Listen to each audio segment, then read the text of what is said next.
సహోదరుడు ప్రార్థన చేశాడు కాబట్టి నేరుగా నేను వాక్యంలోనికి వెళ్తూ ఉన్నాను.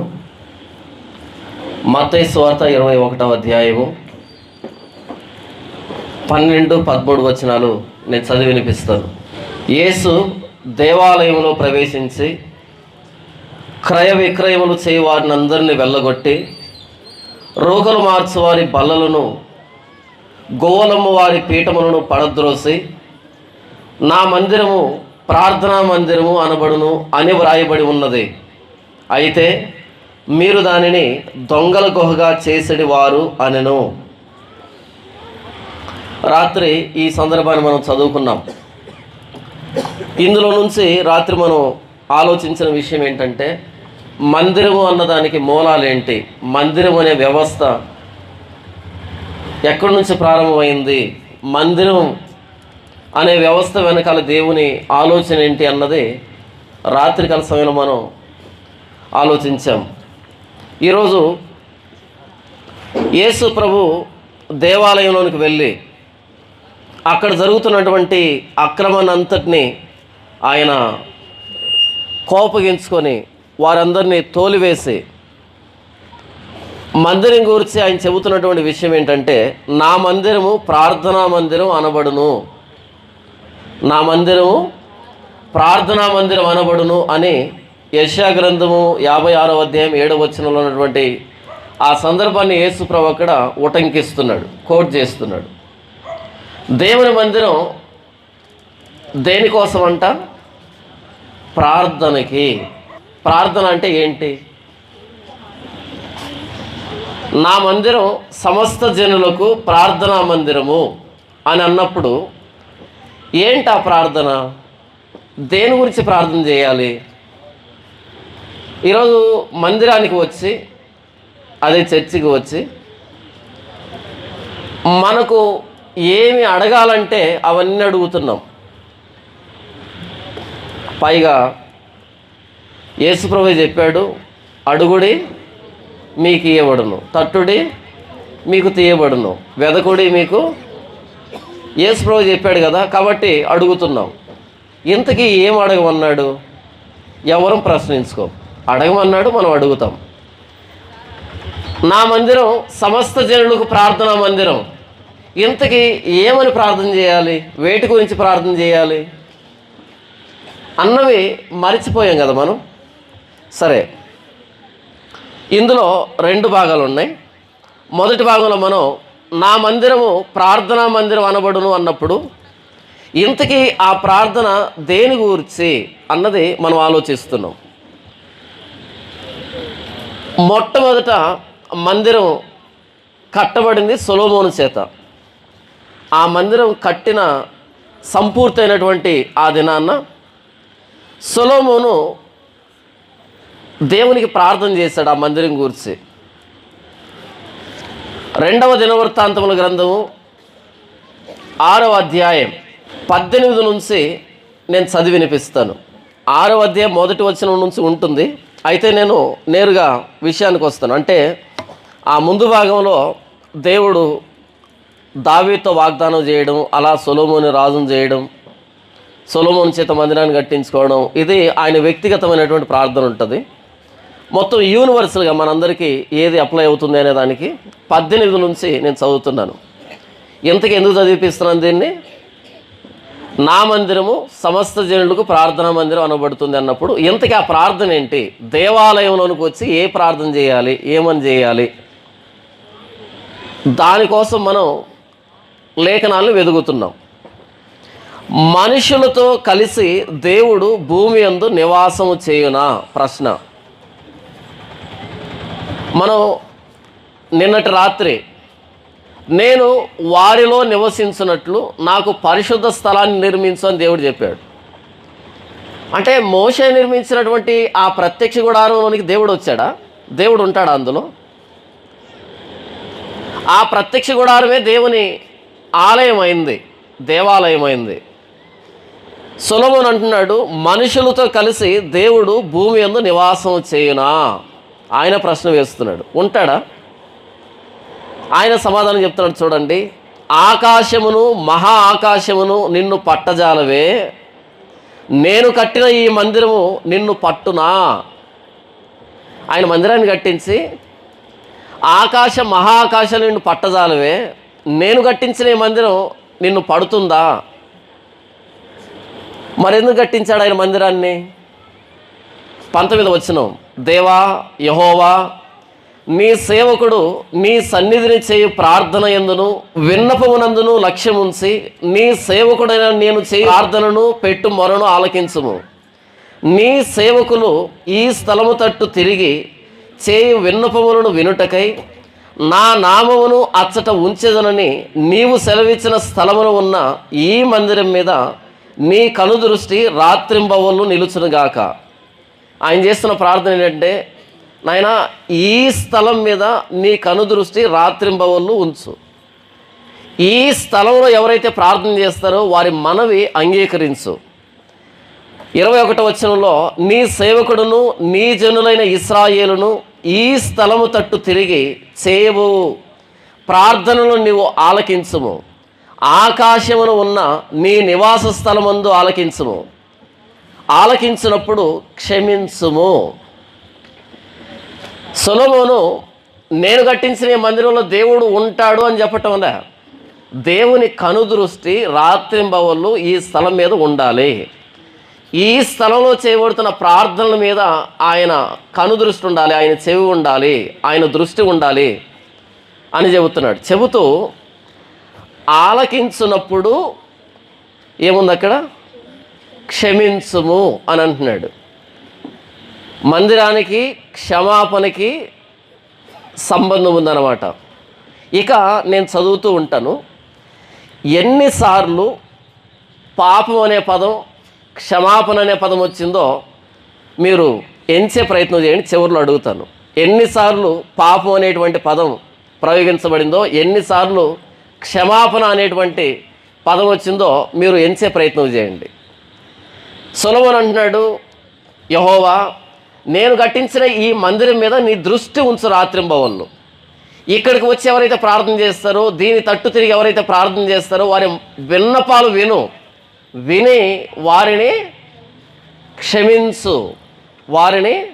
క్షమించు అంటున్నాడు.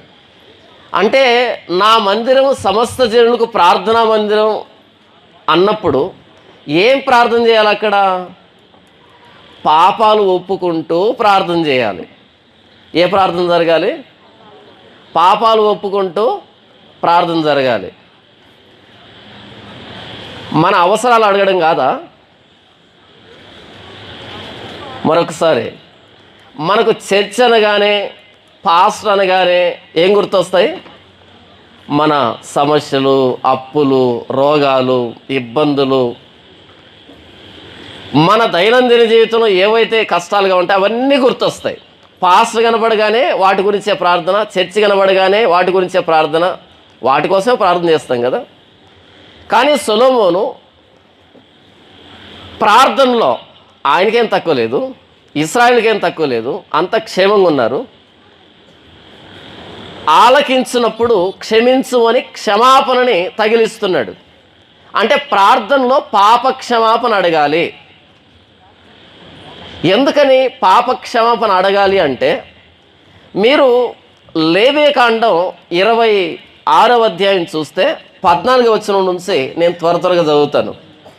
మీరు నా మాట వినక, నా ఆజ్ఞలన్నింటినీ అనుసరింపక, నా కట్టడలను నిరాకరించిన ఎడల, నా ఆజ్ఞలన్నింటినీ అనుసరింపక నా నిబంధనను మీరునట్లు మీరు నా తీర్పుల విషయమై అసహించుకునే ఎడల, మొత్తం దేవుడి మాటను పెడత్రోవను పెట్టేటువంటి, పక్కన పెట్టేటువంటి వ్యక్తుల గురించి మాట్లాడుతున్నాడు. మీరు ఎప్పుడైతే నా ఆజ్ఞలను నిరాకరిస్తారో, 16వ వచనం, నేను మీకు చేయనదేమనగా, ఎప్పుడు చేస్తాడంట? ఆయన ఆజ్ఞల్ని అతిక్రమించినప్పుడు. నేనేం చేస్తానంటే, మీ కన్నులను క్షీణింపజేయనట్టు, మీ ప్రాణమును ఆయాసపరచునట్టు తాపజ్వరమును క్షయరోగమును మీ మీదకి రప్పించేదను. ఎప్పుడు వస్తాయి రోగాలు? దేవుని ఆజ్ఞల్ని అతిక్రమించినప్పుడు రోగాలు వస్తాయి. నేను చెప్తున్నానా? వాక్యం చెప్తుందా? వాక్యం చెప్తుంది. నా మాటల్ని అతిక్రమించినప్పుడు రోగాలు వస్తాయి. మనం దేవుని ఆజ్ఞను ఎక్కడ అతిక్రమించామనేది పక్కన పెట్టేస్తాం, రోగం కోసం మాత్రమే ప్రార్థన చేయించుకుంటాం. పాస్టర్ కూడా రోగం కోసమే ప్రార్థన చేస్తున్నారు. మీరు నా మాట వినక, నా ఆజ్ఞలన్నింటినీ అనుసరింపక, నా కట్టడలను నిరాకరించిన ఎడల, నా ఆజ్ఞలన్నింటినీ అనుసరింపక నా నిబంధనను మీరునట్లు మీరు నా తీర్పుల విషయమై అసహించుకుని ఎడల, నేను మీకు చేయనదేమనగా మీ కన్నులను క్షీణింపజేయనట్టు, ప్రాణమును ఆయాసపరచునట్టు, తాపజ్వరమును క్షయరోగమును మీ మీదకి రప్పించెదను. మీరు విత్తిన విత్తనములు మీకు వ్యర్థములగును, మీ శత్రువులు వాటి పంటను తినెదరు. ఎప్పుడు మనకు పంటకు చేతికి రాదు? దేవుడి ఆజ్ఞను అతిక్రమించినప్పుడు. ఎప్పుడు మన నోటి దగ్గర ఉన్న తిండి పక్క వ్యక్తి దగ్గరికి వెళ్తుంది? మనం దేవుడికి ద్రోహం చేసినప్పుడు. 17 వచనం, నేను మీకు పగవాడనవదును. ఎప్పుడు? నా మాటలు అసహించుకుంటే. మీ శత్రువుల ఎదుట మీరు చంపబడెదరు, మీ విరోధులు మిమ్మల్ని ఏలెదరు, మిమ్మల్ని ఎవరును తరుముకుపోయినను మీరు పారిపోయేదరు. ఇవన్నీ సంభవించినను, ఇది మొదటి దశ, ఇవన్నీ సంభవించినను మీరు ఇంకా నా మాటలు వినని ఎడల నేను మీ పాపములను బట్టి మరి 7 అంతలుగా మిమ్మల్ని దండించెదను. మొదటి దఫా కొన్ని సూచనలు చెప్పాడు. ఇంకా మీరు మారకపోతే రెండవ దఫా ఆయన వివరిస్తున్నాడు. చూడండి, ఇవన్నీ సంభవించినను మీరు ఇంకా నా మాటలు వినని ఎడల నేను మీ పాపములను బట్టి మరి 7 అంతలుగా మిమ్మల్ని దండించెదను. మీ బలగర్వమును భంగపరిచి ఆకాశము ఇనుము వలెను భూమి ఎత్తడి వలెను ఉండజేసేదను. మీ బలం ఉడిగిపోవును, మీ భూమి ఫలింపకుండును, మీ దేశ వృక్షములు ఫలమీయకుండును. మీరు నా మాట విననొల్లక నాకు విరోధముగా నడిచిన ఎడల నేను మీ పాపములను బట్టి మరీ 7 అంతలుగా మిమ్మల్ని బాధించేదను. మరలా మూడవ దఫా. ఎందుకు ఇదంతా? దేవుడి మాట వినకపోతే మీ మధ్యకు అడవి మృగములు రప్పించేదను, అవి మిమ్మల్ని సంతానరహితులుగా చేసి మీ పశువులను హరించి మిమ్మల్ని కొద్దిమందిగా చేయను, మీ మార్గములు పాడైపోవును. శిక్ష మూలముగా మీరు నా ఎదుట గుణపడక నాకు విరోధముగా నడిచిన ఎడల నేను కూడా మీకు విరోధముగా నడిచేదను, మీ పాపములను బట్టి ఇక 7 అంతలుగా మిమ్మల్ని దండించేది. 4వ దశలోకి వచ్చాడు. మీ మీద ఖడ్గం రప్పించేదను, అది నా నిబంధన విషయమై ప్రతిదండన చేయను. మీరు మీ పట్టణంలో కూడి ఉండగా మీ మధ్యకు తెగులు రప్పించేదను, మీరు శత్రువుల చేతికి అప్పగించబడెదరు. నేను మీ ఆహారమును అనగా మీ ప్రాణాధారమును తీసివేసిన తరువాత 10 మంది స్త్రీలు ఒక్క పొయ్యిలోనే మీకు ఆహారం వండి తూనిక చొప్పున మీ ఆహారం మీకు మరలా ఇచ్చెదరు. మీరు తినెదరు కానీ తృప్తి పొందకుందురు. నేను ఎలాగూ చేసిన తరువాత మీరు నా మాట వెనక నాకు విరోధంగా నడిచిన ఎడల. ఇలా మనం చదువుకుంటూ పోతే దఫదఫాలుగా ఇంకా మారకపోతే అని చెప్పుకుంటూ వెళ్తాడు. ఇలా ఎప్పుడు రోగం వచ్చిందంటే దేవుడి మాటని వినకపోతే. అసలు మానవుడికి మరణం ఎప్పుడు వచ్చింది? దేవుడి మాట కాదని దేవుడు వద్దన్న దాన్ని తిన్నప్పుడు మరణం వచ్చింది. అక్కడి నుంచే కదా మానవ సంబంధాలు విచ్ఛిన్నమైపోయి, అక్కడి నుంచే మానవ దేహం మట్టిలో కలిసేదానికి సిద్ధమైంది. అంతవరకు మరణం లేదు. ఆ పండు తినుదినాన్న మీరు నిశ్చయంగా మరణిస్తారు. అప్పటి నుంచి నంబర్ స్టార్ట్ అయింది. 930 సంవత్సరాలకి ఆదాము చనిపోయాడు. మట్టిలో కలిసిపోయేటువంటి ఆ లక్షణం వచ్చింది. ఎందుకు నేను లేవికాండం 26వ అధ్యాయంలో చదివి వినిపించాను అంటే, అసలు మనకు రోగాలు కానీ, తెగుళ్ళు కానీ, కరువులు కానీ ఇలాంటివన్నీ వచ్చింది ఎక్కడి నుంచి అంటే దేవుడి మాటను వినకపోతే వస్తాయి ఇవన్నీ అని దేవుడు చెప్పాడు అక్కడ లేవికాండంలో. ఇప్పుడు సొలొమోను ప్రార్థన చేస్తున్నాడు. ఏమని?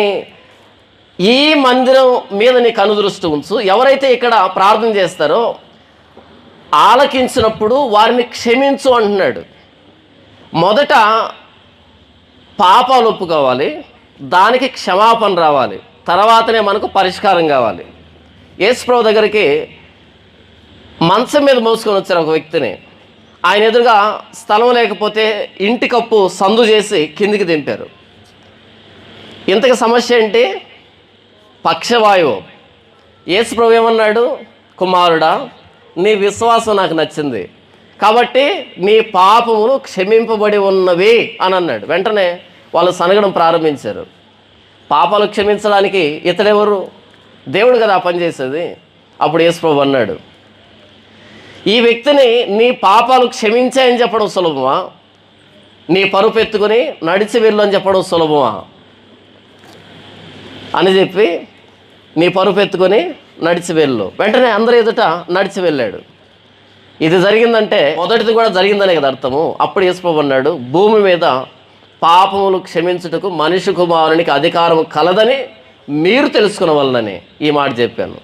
ఎంతసేపు యేసుప్రభువు దగ్గరికి వచ్చి రోగాల కోసమో కష్టాల కోసమో ఇలా వస్తున్నారు తప్ప భూమి మీద పాపాలు క్షమించే అధికారం నాకు కలదని మీరు తెలుసుకోవాలి.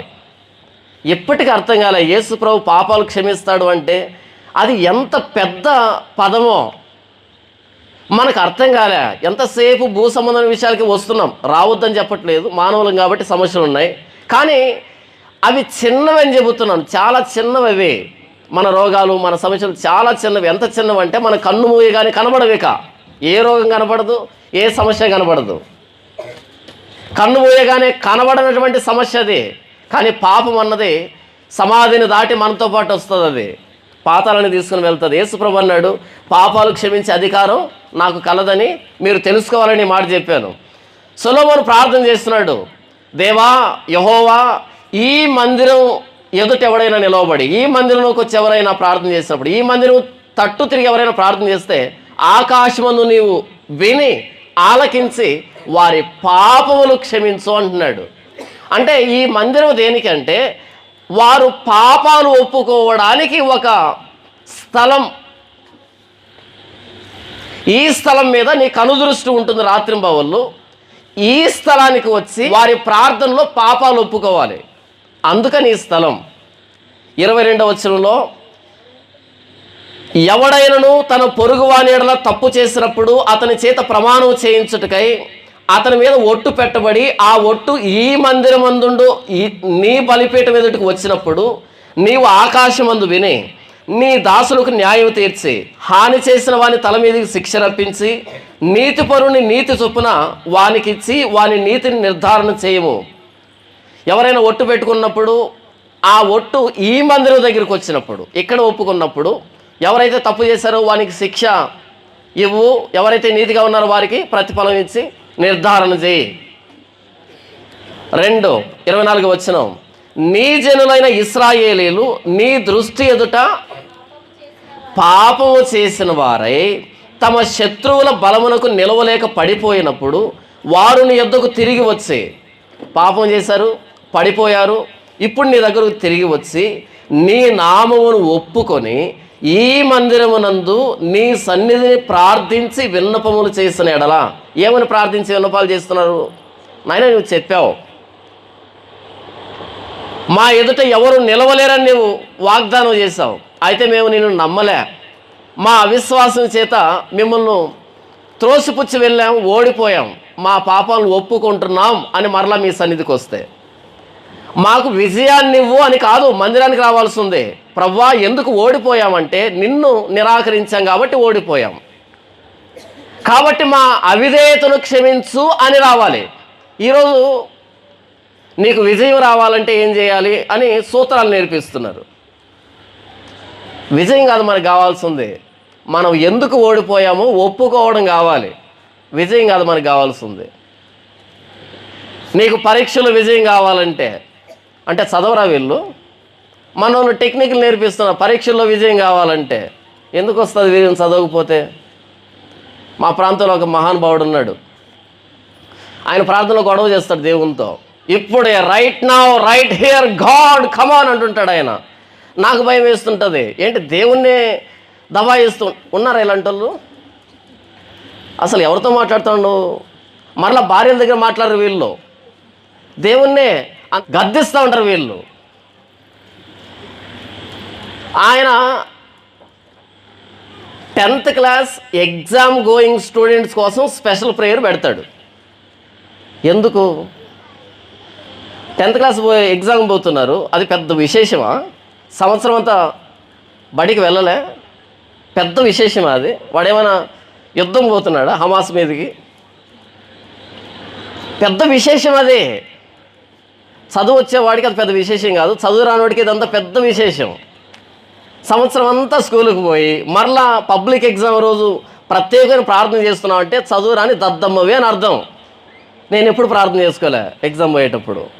ఎందుకంటే సంవత్సరం అంతా చదివిందే కదా, కొత్తగా ఉంటాయి ఇక్కడ. ఎగ్జామ్ గోయింగ్ స్టూడెంట్స్ కోసం స్పెషల్ ప్రేయర్ మీట్ అంట. అక్కడ వెళ్ళిన తర్వాత ప్రేయర్ చేసిన అట్ట, ప్యాడ్, ప్రేయర్ చేసిన పెన్ను, హాల్ టికెట్కు ప్రేయరు, ఎన్ని తమాషాలు చేస్తాడంటే. తర్వాత ఇంజనీరింగ్ ఎగ్జామ్కి పోయే వాళ్ళ కోసం స్పెషల్ ప్రేయర్ మీట్ పెట్టాడు ఆయన. పెడితే ఈయన కొడుకు 6 పోయాడు, మొత్తం అన్నీ పోయాడు. మిగిలిన వాళ్ళు పాస్ అయ్యారు, ఈయన కొడుకు మాత్రం అన్నీ పోయాడు.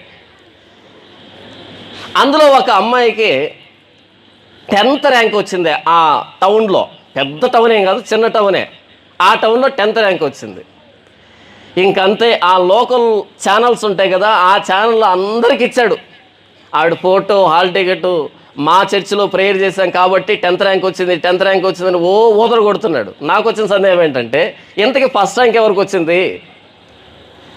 నువ్వు ప్రేయర్ మీట్ పెట్టావు కాబట్టి 10th ర్యాంక్ వచ్చింది, ఓకే ఒప్పుకుందాం. ఇంతకు ఫస్ట్ ర్యాంక్ ఎవరికి వచ్చింది అంటే తిరుపతి బాలాజీని నమ్ముకున్నటువంటి ఆవిడకి వచ్చింది. ఇప్పుడు చెప్పు, ఎవరు గొప్ప? తమాషాలు అంటారు ఇలాంటి వాటిని.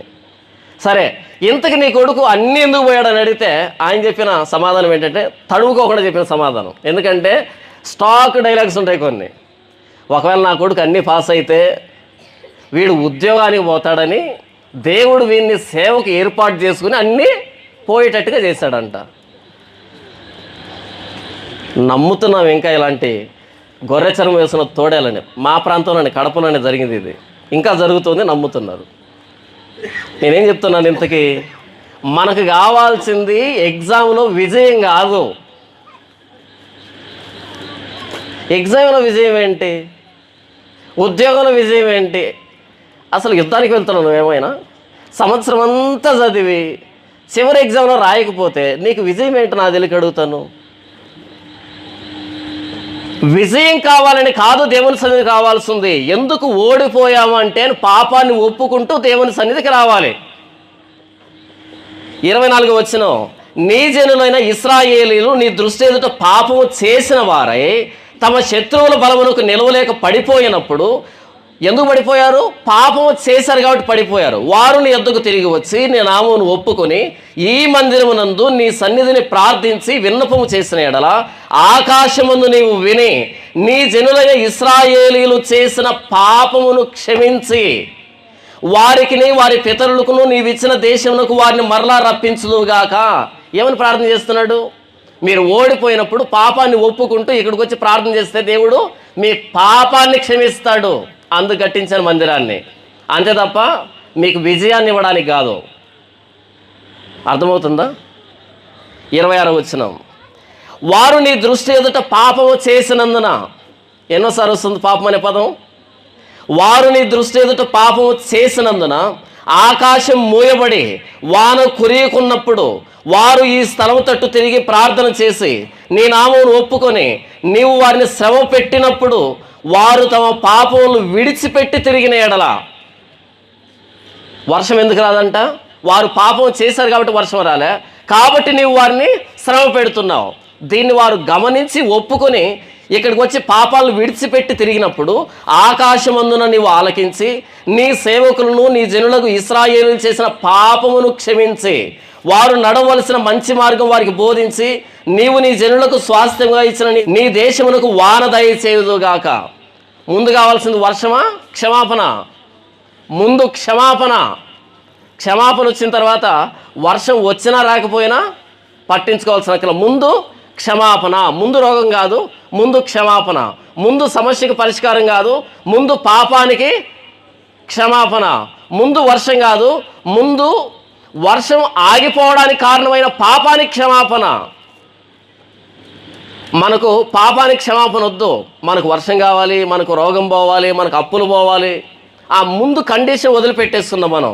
28వ వచనం, దేశమందు కరువు కానీ తెగులు కానీ కనబడినప్పుడైనను, గాడ్పు దెబ్బ కానీ చిత్తపట్టుట కానీ తగిలినప్పుడైనను, మిడుతులు కానీ చీడపురుగులు కానీ దండు దిగినప్పుడైనను, వారి శత్రువులు వారి దేశపు పట్టణంలో వారిని ముట్టడి వేసినప్పుడైనను, ఏ బాధ కానీ ఏ రోగము కానీ వచ్చినప్పుడైనను, ఎవడైనను ఇశ్రాయేలీలకు నీ జనులందరూ కలిసి అయినను నొప్పి కానీ కష్టము కానీ అనుభవించుచు ఈ మందిరము తట్టు చేతులు చాపేయి విన్నపములన్నీ ప్రార్థనలన్నీ నీ నివాస స్థలమైన ఆకాశం నుండి నీవు ఆలకించి క్షమించి నీవు మా పితరులకు ఇచ్చిన దేశమందు వారు తమ జీవితకాలమంతయు నీ యందు భయభక్తులు కలిగి నీ మార్గములను నడుచున్నట్లుగా వారి వారి హృదయములను ఎరిగి ఉన్న నీవు వారి సకల ప్రవర్తనకు తగినట్లు ప్రతిఫలమును దయచేయుదువుగాక. నీవు ఒక్కడవే మానవుల హృదయములు ఎరిగినవాడు కదా అని ఏం మాట్లాడుతున్నాడు? ప్రభువా, దేశంలో కరువు వచ్చినప్పుడు, తెగులు వచ్చినప్పుడు, శత్రువు వచ్చినప్పుడు, ఇలా చీడ పురుగులు కానీ, గాడ్పు దెబ్బ కానీ, చిత్తపట్టుడు కానీ, ఇలా అన్నీ మాట్లాడి వారిని దగ్గరికి వచ్చి ప్రార్థన చేసినప్పుడు వారిని క్షమించి, అంటే పాపాలను ఒప్పుకుంటూ రావాలి అని మాట్లాడుతున్నాడు. 32వ వచనం, మరియు నీ జనులైన ఇశ్రాయేలీల సంబంధులు కానీ అన్యులు నీ ఘనమైన నామమును గూర్చి నీ బాహుబలమును గూర్చి చాచిన చేతులను గూర్చి వినిన వారై దూరదేశం నుండి వచ్చి ఈ మందిరము తట్టు తిరిగి విన్నపము చేసినప్పుడు నీ నివాస స్థలము ఆకాశం నుండి నీ వారి ప్రార్థన అంగీకరించి నీ జనులకు ఇశ్రాయేలును తెలుసుకున్నట్లు భూజనులందరూ నీ నామం తెలుసుకొని నీ యందు భయభక్తులు కలిగి నేను కట్టిన ఈ మందిరమునకు నీ పేరు పెట్టబడినని గ్రహించున్నట్లుగా ఆ అన్యులు నీకు మొర్ర పెట్టిన దానిని నీవు దయచేదుగాక. నీ జనులు నీవు పంపిన మార్గమందు తమ శత్రువులతో యుద్ధము చేయుటకై బయలుదేర ఉద్దేశించి నీవు కోరుకొనిన ఈ పట్టణము తట్టును నీ నామమునకు నేను కట్టించిన ఈ మందిరము తట్టు తిరిగి విన్నపము చేసిన ఎడల ఆకాశం నుండి నీవు వారి విన్నపమును ప్రార్థనను ఆలకించి వారి కార్యమును నిర్వహించుదువుగాక.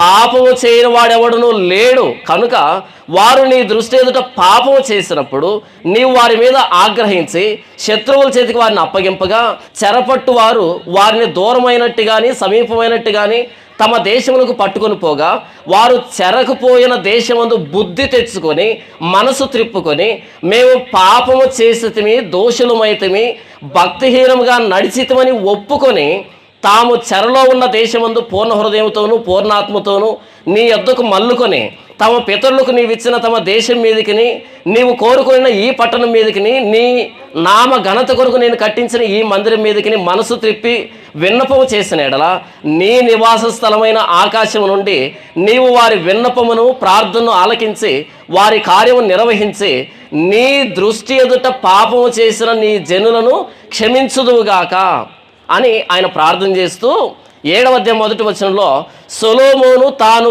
చేయు ప్రార్థనను ముగించినప్పుడు అగ్ని ఆకాశం నుండి దిగి దహన బలులను ఇతరమైన బలులను దహించెను, యెహోవా తేజస్సు మందిరం నిండా నిండెను. సొలొమోను చేసిన ప్రార్థనని దేవుడు అంగీకరించాడు అనే దానికి గుర్తుగా ఆకాశం నుండి అగ్ని దిగి ఆ బలులన్నిటినీ దహించి వేసి ఆ దేవాలయాన్ని ఆయన మహిమతో నింపాడంట. అంటే సొలొమోను చేసిన ప్రార్థనని దేవుడు అంగీకరించాడు. సొలొమోను ఏమని ప్రార్థన చేశాడు? పిల్లల కోసం కాదు, ఉద్యోగాల కోసం కాదు, మోకాళ్ళ నొప్పుల కోసం కాదు, కడుపులో గడ్డల కోసం కాదు, అప్పుల కోసం కాదు, కోర్టులో కేసుల కోసం కాదు, వాటన్నింటికి కారణమైన పాపం కోసం. మోకాళ్ళ నొప్పులు సమస్యలే, నేను కాదనలే, కానీ ఎప్పుడు వచ్చే రోగాలు? దానికి ముందు పాపం ఉంది. లేవికాండం 26వ అధ్యాయంలో ఆయన చెప్పుకుంటూ వెళ్ళాడు కదా, శరీర సంబంధమైన రోగం కానీ, కుటుంబంలో సమస్యలు కానీ, సమాజంలో సమస్యలు కానీ, ప్రకృతి వైపరీత్యాలు కానీ, శత్రువు నుంచి బెడద కానీ, పొలంలో పంట విషయంలో తెగుళ్ళు కానీ, ప్రతి దానికి ముందు నా మాట మీరు వినలేదు కాబట్టి ఇవన్నీ వచ్చాయి. మనం చర్చకి ఎందుకు వస్తున్నామంటే సమస్యను దేవునికి విన్నవించుకోవడానికి, తప్పు లేదు. కానీ ఆ సమస్య ఎందుకు వచ్చిందో కారణం చెప్పాడు దేవుడు. ఆ కారణం ఒప్పుకోవడానికి చర్చకి రావాలి.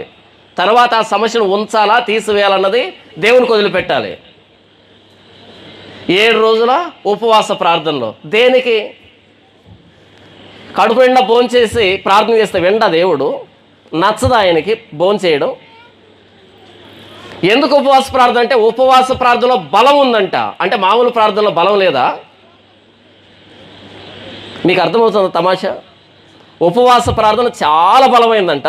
నిన్న ఒక టైటిల్ చూశాను యూట్యూబ్లో, అవి నాకే కనపడతాయో మరి నేను అపార్థం చేస్తున్నా నాకు తెలియదు, కానీ అర్ధరాత్రి ప్రార్థనలోని శక్తి. నిద్రపోరా? అర్ధరాత్రి ప్రార్థనలోని శక్తి. సరే, నీకు చేయాలనిపించి చెయ్యి, కానీ ఆ టైంలో లైవ్ పెట్టి మిగిలిన వారందరినీ ఆ స్క్రీన్ మీద కూర్చోబెడతారు, స్క్రీన్ ఎదురుగా. క్షుద్ర పూజలు కానీ చేస్తున్నావు అర్ధరాత్రి? గతంలో మాంత్రికులు చేసేవాళ్ళు అర్ధరాత్రి క్షుద్ర పూజలు, ఇప్పుడు వాటిని క్రైస్తవులను తీసుకొచ్చారు. అమావాస్య ప్రార్థన, పౌర్ణమి ప్రార్థన. ఏంటి ప్రార్థనలు? అపోస్తులు పెట్టలే ఇలాంటివి, మనం పెట్టుకున్నాం. ఎందుకని? ఏదో ఒక రూపేనా మన ముఖం చూస్తే ఆ స్క్రీన్ మీద ఉన్న ఆ నంబర్కి ఒక్కొక్కడు 100 రూపాయలు వేసిన మంచిదే కదా. నిద్రపోతే ఏమొస్తుంది చెప్పు? ఇప్పుడు గుర్రు పెట్టి నిద్రపోయామనుకో, అలా అనేటప్పుడు తెల్లవారుతుంది, ఏం లాభం ఉంటుంది? అదే రకరకాల పేర్లతో ఏదో ఒక ప్రార్థన పెడితే కనీసం 100 రూపాయలు పడినా పన్నట్టే కదా అకౌంట్లో. అది అందులో సీక్రెట్ మనకు తెలిస్తే కదా. తెలీదు. ప్రార్థన చేసేవాడివి అకౌంట్ నెంబర్ ఎందుకు పెట్టావు? Google pay, PhonePe, ATM, Paytm, ఎన్ని బ్యాంకులు ఇస్తాడో లిస్ట్ కింద.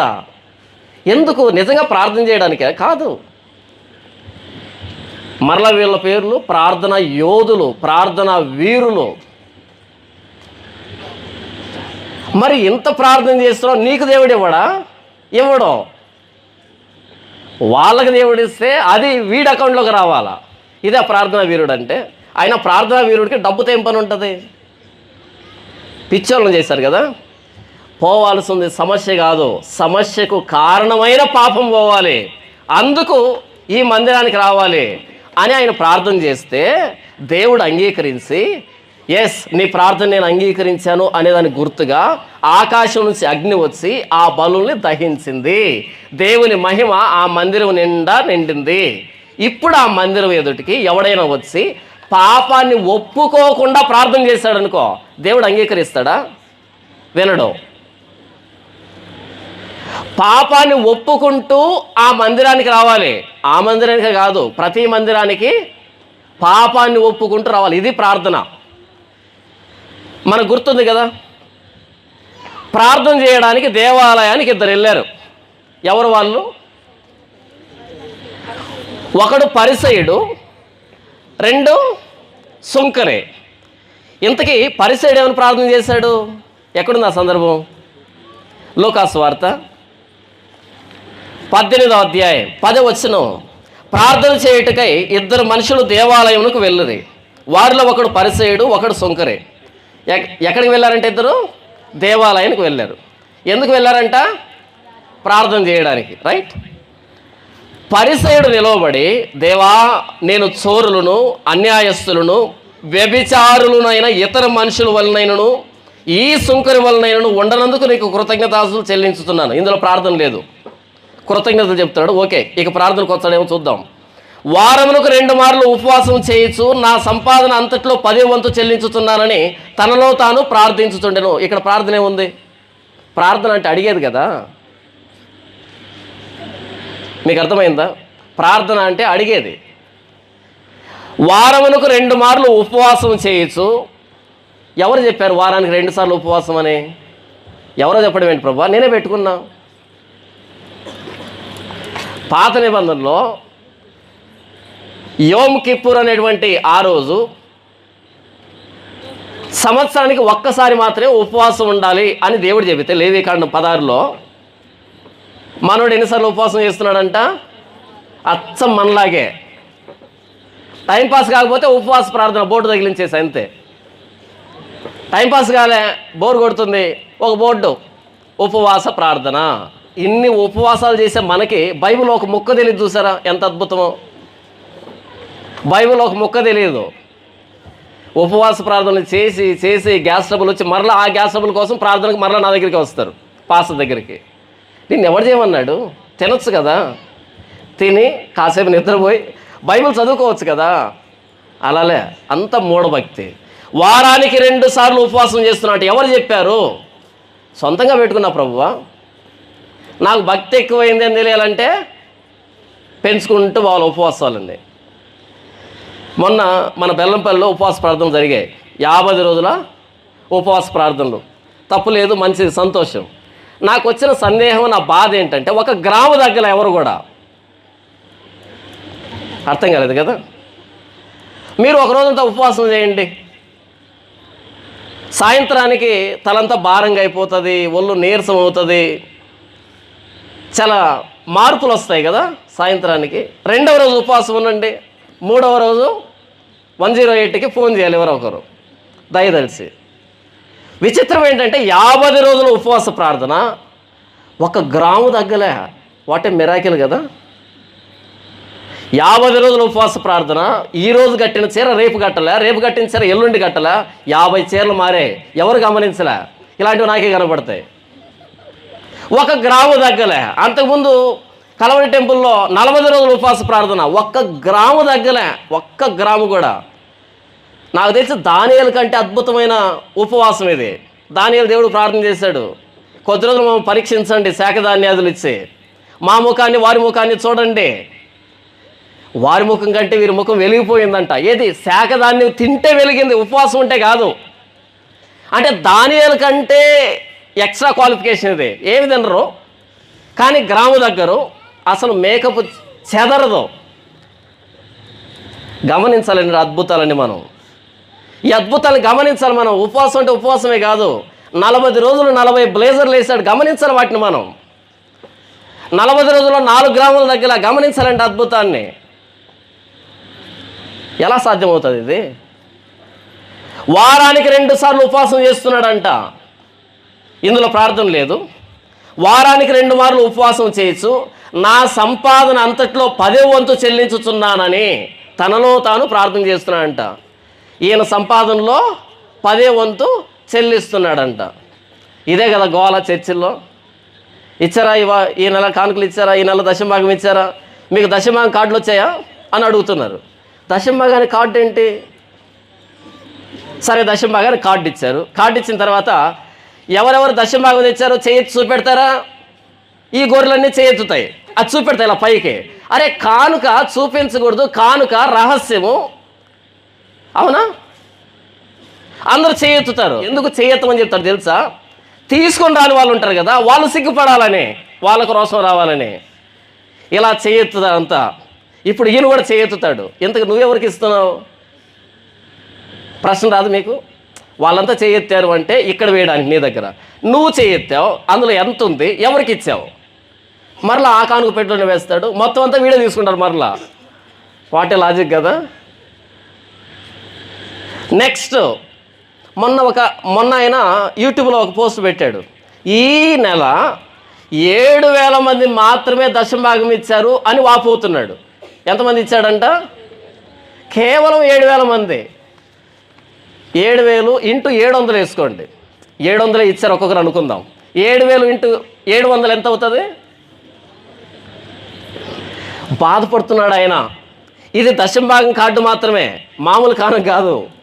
మిగిలిన 4 వారాలు మామూలు కానుకలు పడుతున్నాయి, స్క్రీన్ మీద ఉన్న నంబర్లకు పడుతున్నాయి, ఫారెన్ నుంచి ఫండ్ వస్తుంది. ఇదంతా పక్కన పెట్టేసి కార్డుల గురించి బాధపడుతున్నాడు. 7,000 కార్డులు మాత్రమే వచ్చాయి. దాన్ని చూసి కరిగిపోయి, అమ్మో నేను ఇవ్వలేదు కదా, వచ్చే నెల ఇస్తా. పేదోడు పాపం బ్రతకలేడు, ఏం చేస్తాడు? మనం ఇవ్వకపోతే బ్రతకలేడు. నా సంపాదన అంతట్లో 10వ భాగం చెల్లించుతున్నానని తనలో తాను ప్రార్థించుతుండే. ఇక్కడ ప్రార్థన లేదు, ఇక్కడ పాపాన్ని ఒప్పుకునేది లేదు. నేను ఉపవాసం ఉన్నాను ఎవరి కోసం? నేను 10వ భాగం ఇచ్చాను ఎవరి కోసం? అంటే ఈయన ఇస్తే కానీ ఆయన బ్రతకలేకపోతున్నాడు దేవుడు. అది విషయం అక్కడ. ఈయన ఇస్తే కానీ ఆయన బ్రతకలేకపోతున్నాడు. Support our ministry. నీ మినిస్ట్రీని సపోర్ట్ చేయాల్సింది దేవుడు, మనుషులు కాదు. యేసుప్రభు అడగలే సపోర్ట్ మై మినిస్ట్రీ అని, అడిగాడా? అపోస్తులు అడగలే సపోర్ట్ మై మినిస్ట్రీ అని, అడిగారా? మనోళ్ళు అడుగుతున్నారు సపోర్ట్ మై మినిస్ట్రీ. సారీ, అంత కుంటి మినిస్ట్రీ చేయకు. ఎవరో సపోర్ట్ చేస్తే నిలవబడే మినిస్ట్రీ కాదు అది. అపోస్తులకి తమ చరస్థిరాస్తులు మీరు తీసుకుని వస్తే మినిస్ట్రీకి వాడలేదంట. ఎవరికైతే తక్కువ ఉందో వాళ్ళకి పంచిపెట్టారంట. వచ్చిందని పంచిపెట్టారు, అలా వెళ్ళారు అంతే. సేవ జరిగిందా? అద్భుతంగా. ఈరోజు లక్షల రూపాయలు, కోట్ల రూపాయలు వస్తుంది, సేవ లేదు. 13వ వచనం, అయితే సుంకరి దూరముగా నిలుచుండి ఆకాశం వైపు కన్నులెత్తుటకైనను ధైర్యం చాలక రొమ్ము కొట్టుకొనుచు, దేవా పాపినైన నన్ను కరుణించమని పలికెను. దీన్ని ప్రార్థన అంటారు. ఇలాంటి ప్రార్థన జరగాలనే సొలొమోను ఆ మందిరాన్ని ప్రతిష్ఠించే రోజు ప్రార్థించాడు. ఇక్కడికి వచ్చిన వ్యక్తి తన పాపాన్ని ఒప్పుకుంటూ రావాలి ఇక్కడికి అని ఆ మందిరాన్ని ప్రారంభించిన సొలొమోను చేసిన ప్రార్థన దేవుడు అంగీకరించాడు. ఈరోజు ఈ వ్యక్తి చేసిన ప్రార్థన దేవుడు అంగీకరిస్తున్నాడు. దేవా, పాపినైన నన్ను కరుణించమని ప్రార్థించిన. ఎవరు ఇంతకీ వ్యక్తి? సుంకరి, అంటే ట్యాక్స్ కలెక్ట్ చేస్తున్నాడు రోమన్ గవర్నమెంట్లో, ఎంప్లాయ్, ఆఫీసర్. ఆయన తక్కువ లేదు. దశమభాగం ఇచ్చున్నాడా? దశమభాగం ఇచ్చున్నాడా? ఆఫీసర్ ఆయన.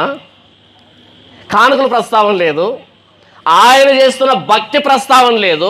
దేవా, పాపిని నన్ను కరుణించు. మనం చేసిన భక్తికి మెచ్చి దేవుడు మనల్ని క్షమించడు. మనం ప్రాధేయపడే విధానాన్ని బట్టి ఆయన క్షమిస్తాడు. మన నీతి క్రియలు మురికి గుడ్డలు అనే యెషయా గ్రంథంలో రాయబడింది. మనం చేసిన దాన్ని బట్టి ఆయన మనల్ని క్షమించడు, ఉచితంగా క్షమిస్తాడు. మనం క్షమాపణ వేడితే ఆయన వరం క్షమాపణ. దేవా, పాపినైనా నన్ను కరుణించు అని ఎప్పుడైతే ప్రార్థన చేశాడో అతని కంటే ఇతడు నీతిమంతుడిగా తీర్చబడి తన ఇంటికి వెళ్ళనని మీతో నిశ్చయముగా చెప్పుచున్నాను అని యేసు ప్రభువు అన్నాడు కదా. దేవాలయానికి వెళ్ళినప్పుడు ఏమని ప్రార్థన చేస్తున్నావు? ఈరోజు చర్చికి వెళ్తే ఒకటే గోల, దశమ భాగాలు గురించినటువంటి ఇచ్చి పుచ్చుకునేటువంటి వ్యవహారాలు. ఎందుకు దేవుడు నిన్ను దీవించటం లేదంటే నీవు దశమ భాగాన్ని ఇవ్వటంలే. సారీ, బైబిల్ అలాంటి మాట లేదు ఎక్కడ. ఎందుకు దేవుడు నిన్ను దీవించడం ఆలస్యం అవుతుందంటే దేవుని మందిరాన్ని నిర్లక్ష్యం చేస్తున్నావు. సారీ, ఎవరు చెప్పారు ఆ మాట? మన పాపం మన సమస్య కారణం. యెషయా గ్రంథం 59వ అధ్యాయం మొదటి 3 వచనాలు చూడండి, ఎంత అద్భుతమైన మాట రాయబడిందో. మనందరికి తెలిసినటువంటి సందర్భం అక్కడ రాయబడింది. యెషయా గ్రంథం 59 మొదటి 3 వచనాలు. రక్షింపనేరక ఉండునట్లు యెహోవా హస్తం కొరచకాలేదు, విననేరక ఉండునట్లు ఆయన చెవులు మందం కాలేదు. మీ దోషములు మీకును మీ దేవునికి అడ్డముగా వచ్చెను, మీ పాపములు ఆయన ముఖమును మీకు మరుగుపరిచెను కనుక ఆయన ఆలకింపుకున్నాడు. మీ చేతులు రక్తము చేతును, మీ వ్రేళ్ళు దోషము చేతును అపవిత్రపరచబడి ఉన్నవి, మీ పెదవులు అబద్ధములాడుచున్నవి, మీ నాలుక కీడును బట్టి మాట్లాడుచున్నది. అక్కడ దేవుడు యెషయా ద్వారా చెబుతున్న మాట, రక్షింపనేరక ఉండినట్లు యెహోవా హస్తం కొరచగాలే. ప్రభువా నన్ను రక్షించు అడగొద్దు, ఆయన హస్తం కొరచగాలే. విననేరక ఉండినట్లు ఆయన చెవులు మందం కాలే. సమస్య ఆయన దగ్గర లేదు. మీ దోషములు మీకును మీ దేవునికిని అడ్డముగా వచ్చెను. ఆయన ఇంకా రక్షించటం లేదంటే సమస్య అటువైపు లేదు. ఆయన మన ప్రార్థన వినటం లేదు అంటే సమస్య అటువైపు లేదు. సమస్య మన వైపు ఉంది. మన దోషాలు మనకు దేవునికి మధ్య అడ్డుగా వచ్చాయి. ఏం చెప్తున్నాడు భక్తుడు, ప్రవక్త? మీ పాపాలు ఒప్పుకోండి అని చెప్తున్నాడు. మీ పాపాలు ఒప్పుకుంటే అప్పుడు మీకు ఏం జరగాలో అది జరుగుతుంది. మొదట ఆయన రాజ్యమును ఆయన నీతిని వెతకండి, అప్పుడు అవన్నీ ఏం తినాలో ఏం త్రాగాలో ఏం కట్టుకోవాలో అవన్నీ మీకు అనుగ్రహించబడతాయి. అడగాల్సినక్కర్లేదు. మీకు అక్కరగా ఉన్నవేవో మీరు అడక్క మునిపే తెలుసు అన్నాడా? అడగమన్నాడా? అడుగుదాం. కానీ తెలుసు ఆయనకి. ఆయన దేనికోసం ఎదురు చూస్తున్నాడు? మొదట ఆయన రాజ్యం ఆయన నీతి కోసం మనం వెతుకుతామని ఎదురు చూస్తున్నాడు. సొలొమోను మందిరాన్ని ప్రారంభించినప్పుడు అదే ప్రార్థన చేశాడు. ఈ మందిరం దగ్గరికి వచ్చి తమ పాపాలు ఒప్పుకుంటూ రావాలి ప్రభు అని ప్రార్థన చేశాడు. ఎన్నిసార్లు పాపం అనే పదం వచ్చింది? ఎన్నిసార్లు క్షమాపణ అనే పదం వచ్చింది? ప్రతి సందర్భంలో ఆయన కండిషన్ పెట్టిన ప్రతి సందర్భంలో పాపం పాపం పాపం పాపం అనే ప్రస్తావన వచ్చింది. ఏ సమస్య వచ్చినా సరే పాపాన్ని ఒప్పుకుంటూనే రండి. ఇది సొలొమోను చేసిన ప్రార్థన. దీన్ని యేసు ప్రభు అంటున్నాడు, నా మందిరం సమస్త జనులకు ప్రార్థనా మందిరం అనబడుతుంది. ఏ ప్రార్థన? కేవలం సమస్యలు చెప్పే ప్రార్థన కాదది. సమస్యకు కారణమైన పాపాన్ని ఒప్పుకుంటూ వచ్చే ప్రార్థన అది. ఈరోజు చర్చిలో ఇది జరగటంలే. సమస్యలు కుమ్మరిస్తున్నారు తప్ప ఆ సమస్యకి కారణమైన పాపాన్ని ఒప్పుకునే వాళ్ళు లేరు చర్చిల్లో. పాపాన్ని గురించినటువంటి ప్రస్తావన లేదు. అడగండి, దేవుడు మీకు ఇస్తాడు. అడగకపోయినా ఇస్తాడు. మీరు అడగకముందే తెలుసు అన్నాడు. అడగాల్సింది పాప క్షమాపణ గురించి. సుంకరికి ఏమి తక్కువైందని దేవా పాపినైనా నన్ను కరుణించు అన్నాడు. అన్నీ ఎక్కువే, పాపక్షమాపణ లేదు. దేవుడికి అది కావాలి. ఆ మందిరం ప్రారంభించిన రోజు చేయబడిన ప్రార్థన అదే, పాపాన్ని ఒప్పుకోమని. అదే ప్రార్థన సుంకరి చేశాడు. అదే మందిరంలో యాజకత్వం చేస్తున్నటువంటి పరిసయ్యుడు ఆ ప్రార్థన చేయలే. నేను ఇస్తుంటే బ్రతుకుతున్నావు ప్రభువా అనేటట్టు వచ్చాడు అక్కడికి. నేను అన్నీ ఇస్తున్నాగా, నేను అన్నింట్లో పర్ఫెక్ట్గా ఉన్నాగా, ఇక నీకు ప్రార్థన ఎందుకు? మన నీతి క్రియలు మురికి గుడ్డలు అనే విషయాన్ని పక్కన పెట్టి అర్థం చేసుకోక నేను అది చేస్తున్నా ఇది చేస్తున్నా అని వచ్చాడు. మనం కూడా అలాగే వస్తున్నాం చర్చికి. మత్తయి సువార్త 21వ అధ్యాయం 12వ వచనం, యేసు దేవాలయంలో ప్రవేశించి క్రయ విక్రయములు చేయవారిని అందరినీ వెళ్ళగొట్టి రోకలు మార్చువారి బల్లలను గువ్వలమ్మ వారి పీఠములు పడద్రోసి నా మందిరం ప్రార్థనా మందిరం అనబడును అని వ్రాయబడి ఉన్నది. అయితే మీరు దానిని దొంగల గుహగా చేసడివారు అనెను.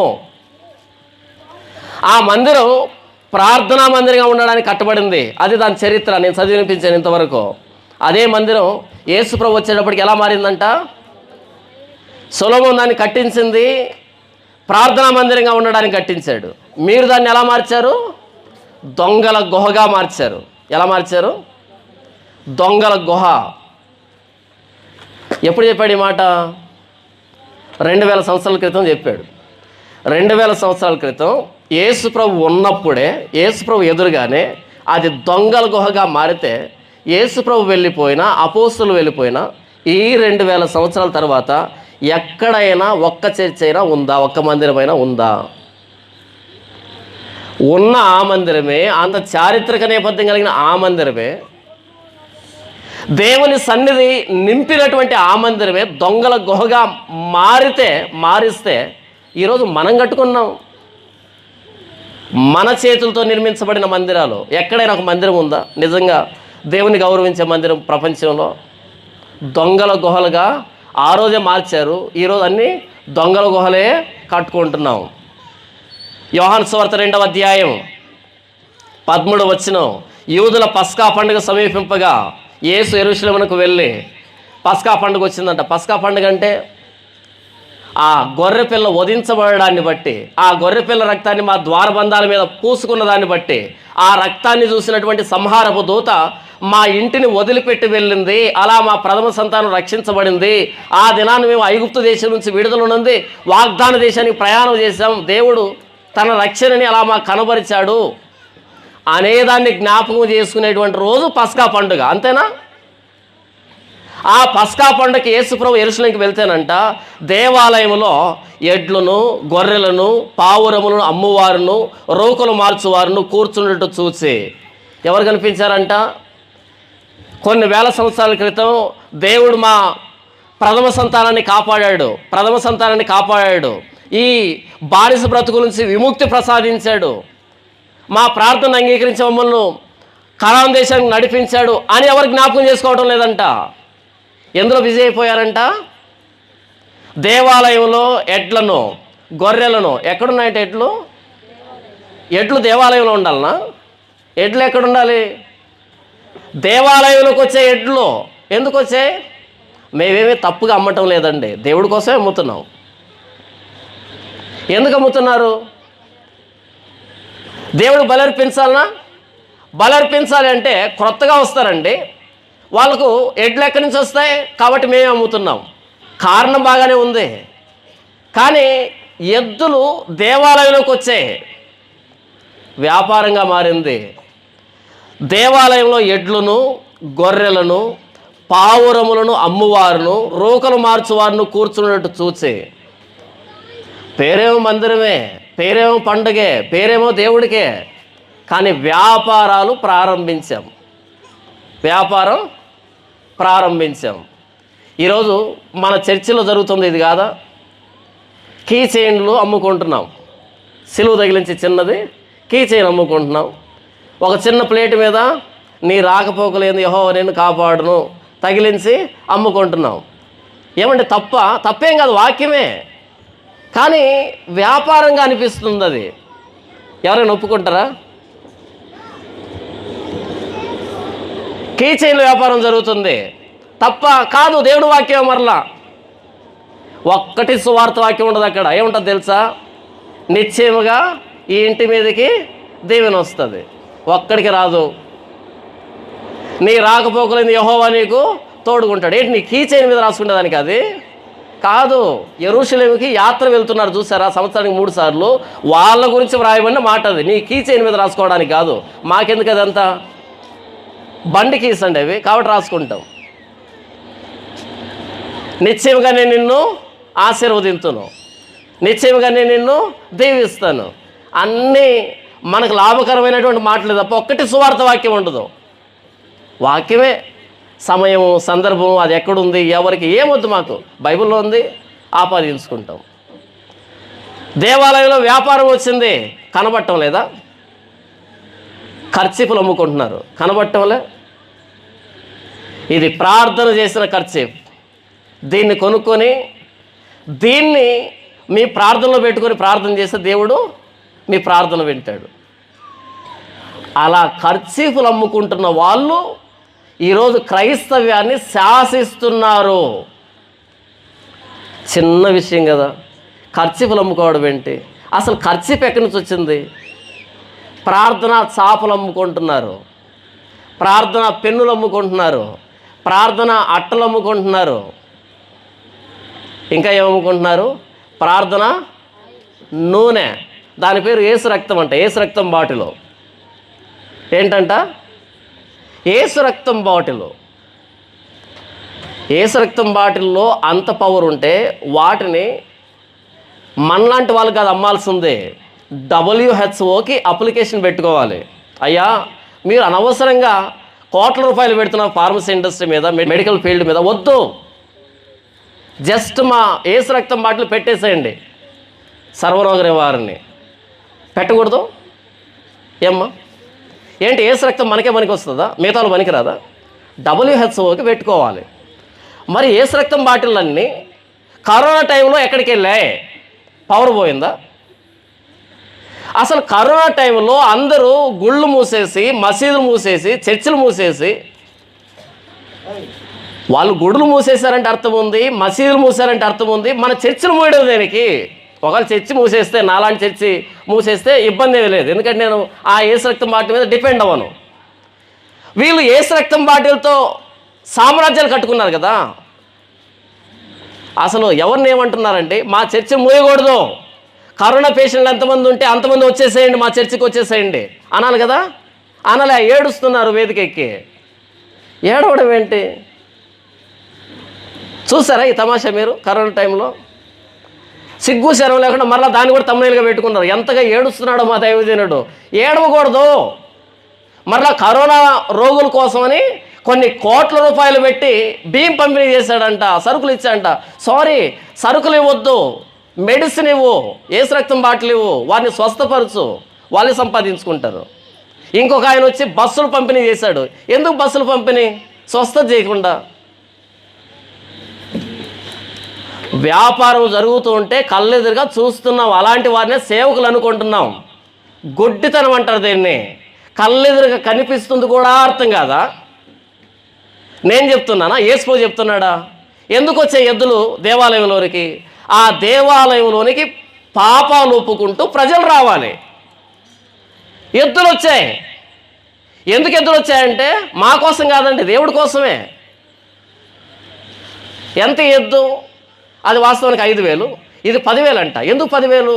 ఇది మొదట పుట్టిన ఎద్దు.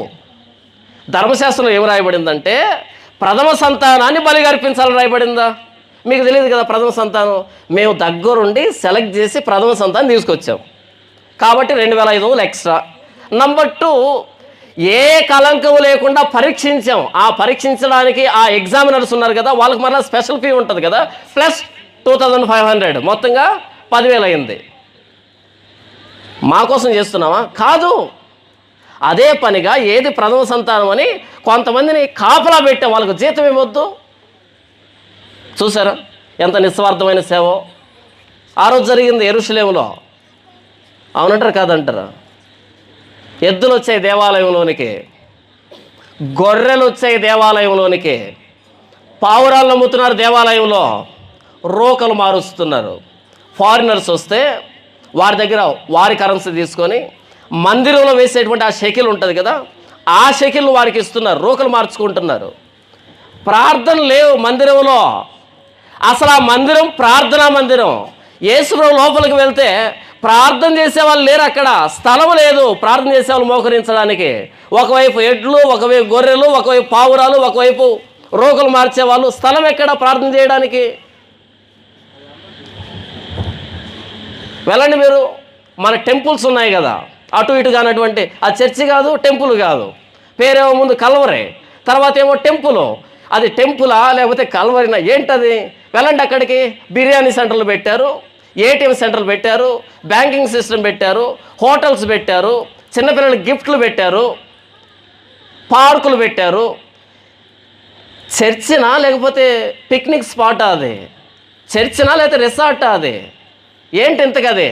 మా కోసం పెట్టామా? పిల్లల కోసం అండి. కారణం బాగానే ఉంది, కానీ చూడ్డానికి వ్యాపారంలా కనపడుతుంది. వేదిక ఎక్కినప్పటి నుంచి ఒక అర్ధగంట పలానా పుస్తకం ఇంత, పలానా పుస్తకం ఇంత, పలానా తెచ్చాం, అది కొనండి, ఇది కొనండి. నువ్వెందుకని అడ్వర్టైజ్మెంట్ ఇస్తున్నావు? వాళ్ళు చూడరా? మరలా అమ్ముకుంటున్నావు. కారణాలు బాగున్నాయి, కానీ వ్యాపారంలా కనబడుతుంది. మీకు అనిపించటంలే? యేసుప్రభుకి అలాగే అనిపించిందంట.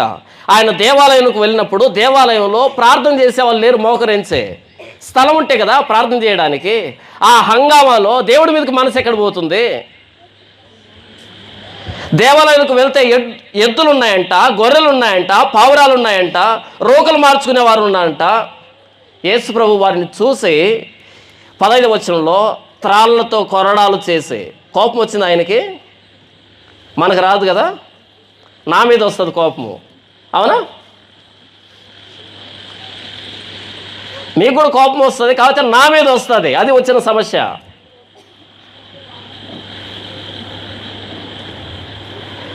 త్రాళ్లతో కొరడాలు చేసి, గొర్రెలను ఎడ్లన్నింటినీ దేవాలయం నుండి తోలివేసి, రోకలు మార్చి వారి రోకలు చల్లివేసి, వారి బల్లలను పడద్రోసి, పావురములు అమ్మువారితో వీటిని ఇక్కడి నుండి తీసుకుని పొండి, నా తండ్రి ఇల్లు వ్యాపారపుటిల్లుగా చేయకూడని చెప్పాను. అక్కడేమో దొంగల గుహగా చేశారని చెప్పాడు మత్తయి సువార్తలో. ఇక్కడ నా తండ్రి ఇంటిని వ్యాపారపుటిల్లుగా చేయకండి.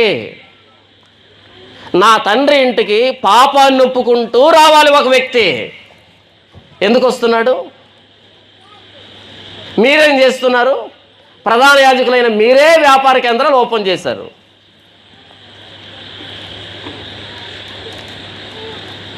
చూడండి 17వ వచనం. ఆయన శిష్యులు నీ ఇంటిని గూర్చిన ఆసక్తి నన్ను భక్షించునని వ్రాయబడి ఉన్నట్టు జ్ఞాపకం చేసుకున్నది. ఎప్పుడైతే యేసుప్రభు అలా చేశాడో, కొరడాలు చేశాడంట త్రాళ్ళతో. ఆ త్రాళ్ళతో ఏం చేశాడంట? కొరడాలు చేశాడంట. ఎందుకు చేశాడు? ఏ మందిరం అయితే ప్రార్థనా మందిరం అనబడాలనో, ఏ మందిరంలో పాపాలను ఒప్పుకుంటూ ప్రార్థనలు జరగాలనో అలాంటి వ్యక్తులు కనబడాలనో, ఆ మందిరంలో ప్రార్థన చేసేవాళ్ళు, పాపాలను ఒప్పుకునే వాళ్ళు కాకుండా గొర్రెలు, ఎద్దులు, పావురాలు, రోకలు మార్చేవాళ్ళు, మొత్తం వ్యాపార వాతావరణం చోటు చేసుకుంది. మొన్న గుడారాల పండుగ జరిగితే అక్కడి నుంచి ఒక ఆయన ఫోన్ చేశాడు, ఒక ఆవిడ ఫోన్ చేసింది, అన్న ఇటువైపు నుంచి అటువైపు రావడానికి అర్ధగంట పడుతుందన్న. ఎందుకు అంటే చెరుకులు అమ్ముతున్నారంట, పీకలు అమ్ముతున్నారంట, బుట్టలు అమ్ముతున్నారంట, బొమ్మలు అమ్ముతున్నారంట, చెప్పులు అమ్ముతున్నారంట, బట్టలు అమ్ముతున్నారంట. అన్న మందు ఒక్కటే తక్కువ అన్న. ఏం తక్కువ అంట?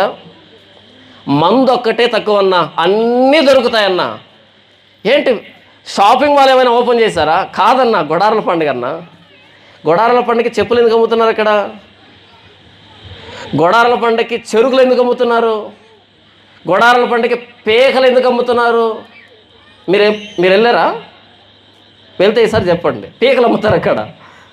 గుడారాల పండుగలో పీకలు ఎందుకు, బుట్టలు ఎందుకు? అవి అమ్మేది గంగజాతరలో కదా, శివరాత్రికి తిరునాళ్ళకు కదా చెరుకులు అమ్మేది. అన్న మీరు నమ్మరు, కానీ తిరిగే వాళ్ళు తిరుగుతూ ఉంటారన్నా, తినేవాళ్ళు తింటూ ఉంటారన్నా, పడుకునే వాళ్ళు పడుకుంటూ ఉంటారన్నా, వాళ్ళు ఏం మాట్లాడతారో వినపడదన్నా, అర్థం కాదన్నా. మరి ఎందుకు వెళ్ళారు? వెళ్ళాలి కదన్నా, అందుకే వెళ్ళాం. ఏం వినలేదా? ఏమి వినమన్నా. వాళ్ళు అరుస్తూ ఉంటారు, వీళ్ళు తిరుగుతుంటారు, వీళ్ళు కూర్చో ఉంటారు, వీళ్ళు తింటూ ఉంటారు. ఎవడి గోల వాడిదన్నా అక్కడ. మీకు నా మీద కోపం వస్తుంది కదా, ఇది వచ్చిన సమస్య. నిజాలు చెప్పిన వాడిని కోపగించుకుంటారు తప్ప అది నిజమా కదా పొరపాటును కూడా ఆలోచించాం. యేసుప్రభు కోపం వచ్చింది ఎవరి మీద? నా తండ్రి ఇంటిని వ్యాపారపు టిల్లుగా ఎందుకు మార్చారు? ఎందుకని తిరునాళ్ళ వాతావరణం వచ్చింది క్రైస్తవ్యంలోనికి? యేసుప్రభు పేరు పెట్టుకొని ఎందుకు వ్యాపారం చేస్తున్నాము? ఎందుకు అమ్ముకుంటున్నాం? ఎందుకు వస్తువులు అమ్ముకుంటున్నాం? అక్కడ వ్రాయబడిన మాట 17వ వచనంలో, ఆయన శిష్యులు నీ ఇంటిని గూర్చిన ఆసక్తి నన్ను భక్షించునని వ్రాయబడి ఉన్నట్టు జ్ఞాపకం చేసుకున్నది.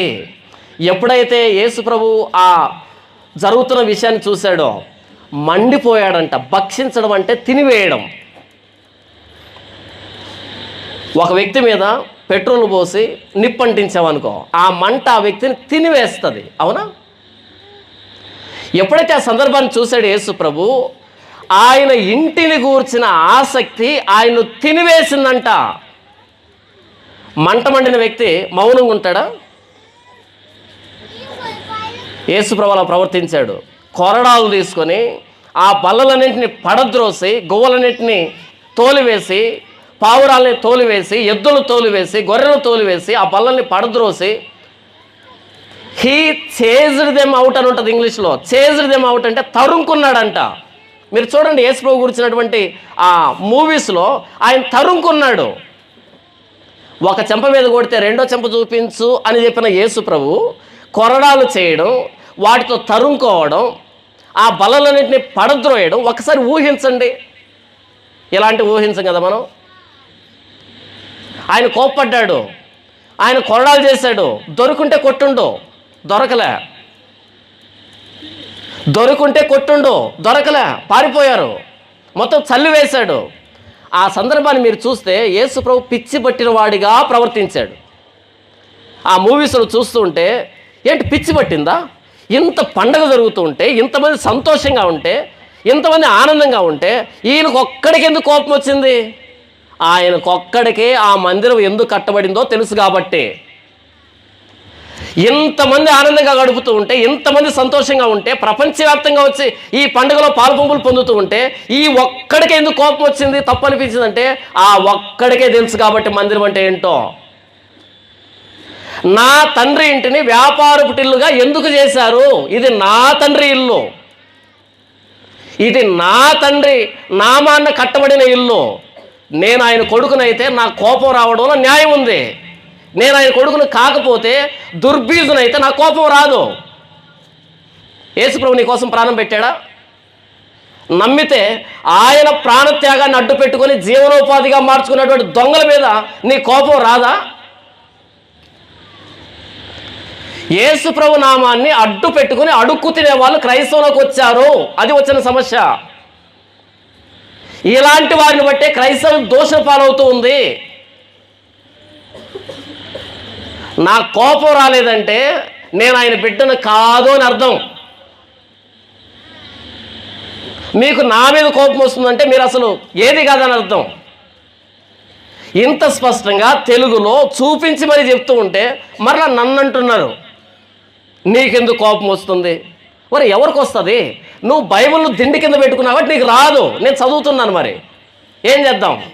ఆ మందిరానికి వచ్చేటప్పుడు పాపాన్ని ఒప్పుకుంటూ రావాలని మందిరం కట్టబడితే అదే మందిరంలో ఎద్దులు ఉన్నాయి కానీ మనుషులు లేరు ప్రార్థన చేయడానికి. ఏ మందిరంలో పాపాలు క్షమించమని వేడాల్లో అక్కడ గొర్రెలు ఉన్నాయి, పావురాలు ఉన్నాయి, రోకలు మారుస్తున్నారు.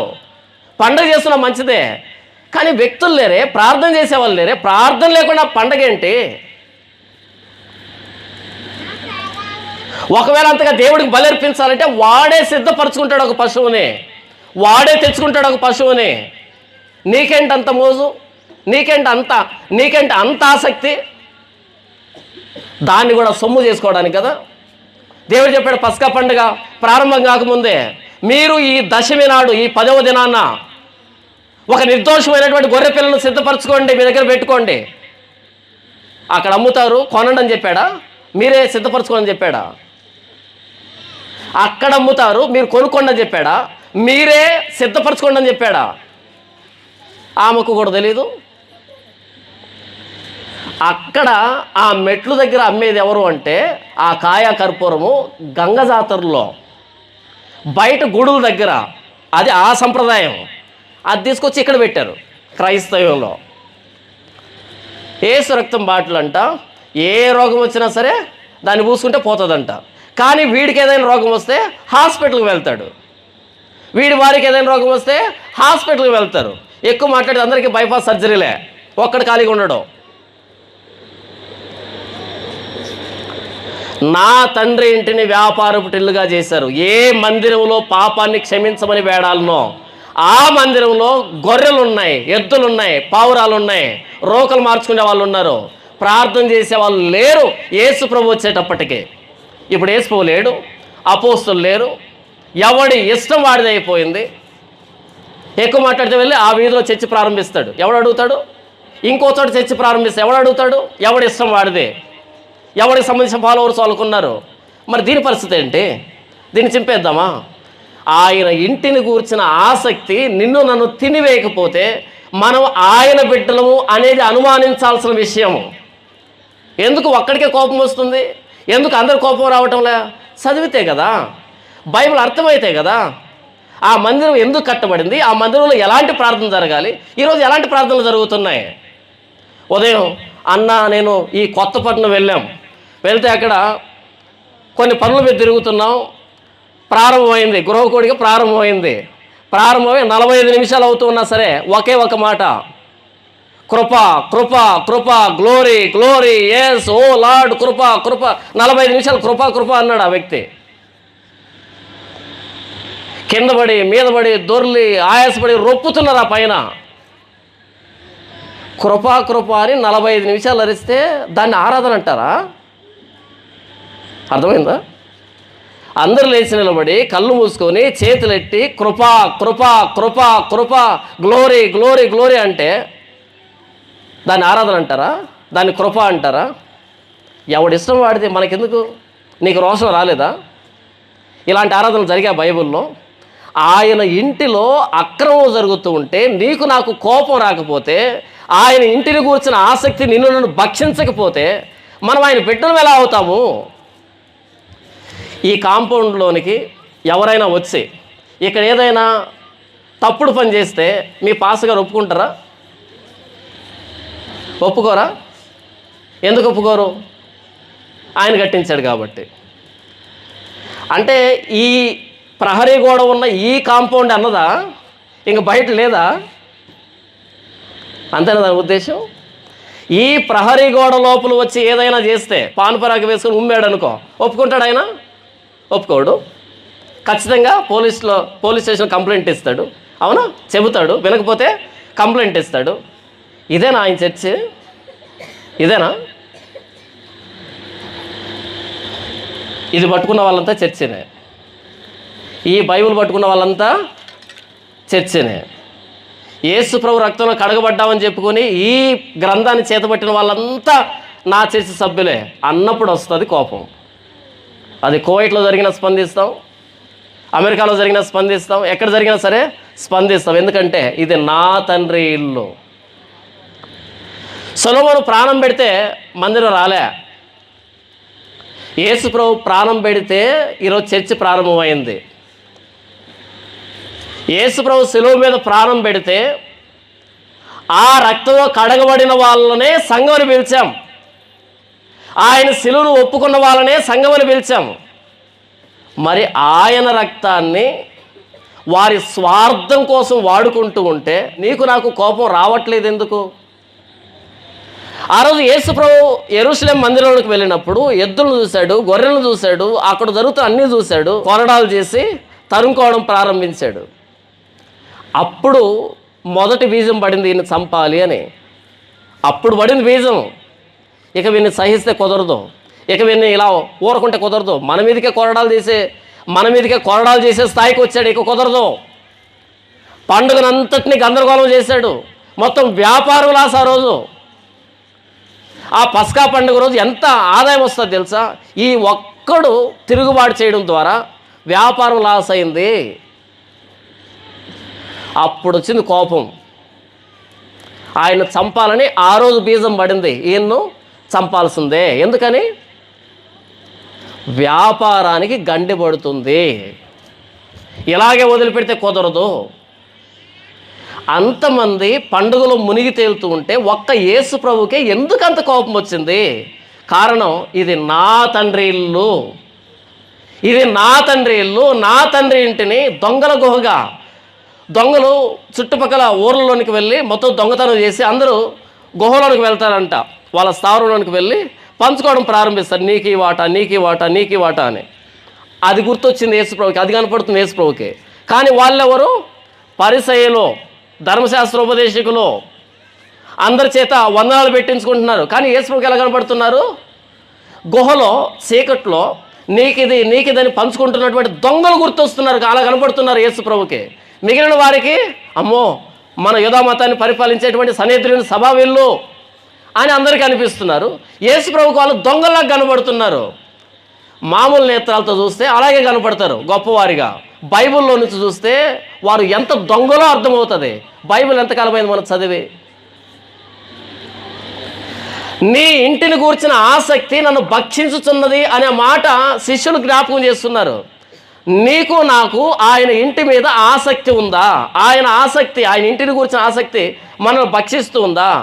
నా తండ్రి ఇంటిని వ్యాపారపుటిలుగా ఎందుకు చేశారు, నా తండ్రి ఇంటిని దొంగల గుహగా ఎందుకు చేశారు అని కొరడాలు తీసుకున్నాడు. కోప్పడే ప్రతివాడు చెడ్డవాడు కాదు, విమర్శించే ప్రతివాడు చెడ్డవాడు కాదు. ఆ విమర్శ లేఖనానికి ఆధారం లేకపోతే అది దుర్విమర్శ. లేఖనాన్ని ఆధారం తీసుకొని అడుగుతున్నప్పుడు సమాధానం చెప్పాల్సిన బాధ్యత ఉంది. ఆయన వాళ్ళని విమర్శిస్తాడు, వీళ్ళని విమర్శిస్తాడు. యేసుప్రభు కొరడాలు చేసుకున్నాడు, యేసుప్రభు కొరడాలు చేస్తాడు, విమర్శ కాదు. ఏం మాట్లాడలే, కొరడాలు తీసుకున్నాడు ఆయన. ఆ స్థాయిలో మనం విమర్శించట్లేదే. సొలొమోను ఆ మందిరాన్ని ప్రారంభించినప్పుడు, దేవా రాత్రింబవళ్ళు నీ కనుదృష్టి మందిరం మీద ఉంచు, ఇక్కడికి ఎవరైతే వచ్చి తమ పాపాలు ఒప్పుకుంటారో వారి పాపాలను క్షమించు అని ఆయన ప్రార్థన చేసి దేవుడు అంగీకరించాడు. ఈరోజు ఆయన నామం పెట్టబడిన ఈ మందిరంలోనికి ఏమని అడగడానికి వస్తున్నాం? మన మందిరాలు ప్రార్థనా మందిరాలుగా ఉన్నాయా? మన మందిరాలు దొంగల గుహగా ఉన్నాయా? మన మందిరాల్లో నిజంగా ప్రార్థనలు జరుగుతున్నాయా? మన మందిరాల్లో ప్రార్థన పేరుతో వ్యాపారాలు జరుగుతున్నాయా? ప్రశ్న. ఆ రోజు సొలొమోను మందిరంలో వ్యాపారం జరిగిందంటే అర్థం ఉంది, అది భౌతికమైన రాతి మందిరం. అది ఈరోజు మన క్రైస్తవ సంఘం ప్రభు అయిన యేసుక్రీస్తు వారు ప్రాణం పెడితే వచ్చింది. దేవుడు తన స్వరక్తం ఇచ్చి సంపాదించిన తన సంఘాన్ని కాయడానికి. ఆ మాట చూపించి నేను ముగిస్తాను. అపోస్తుల కార్యములు 20వ అధ్యాయం. అపోస్తులుడైన పౌలు ఎంత గుండె పగిలిపోయేటువంటి మాటలు మాట్లాడుతున్నాడో చూద్దాం. అపోస్తుల కార్యములు 20వ అధ్యాయము 28వ వచనం నేను చదివి వినిపిస్తాను. దేవుడు తన స్వరక్తమిచ్చి సంపాదించిన తన సంఘమును కాయుటకు, సంఘాన్ని ఏం చేయాలంట? కాయడానికి, కాపలా కాయడానికి. కాపలా కాయడం అంటే ప్రమాదం ఉందా సంఘానికి? ప్రమాదం ఉన్నప్పుడే కాపలా అనేటువంటి పదం వస్తుంది.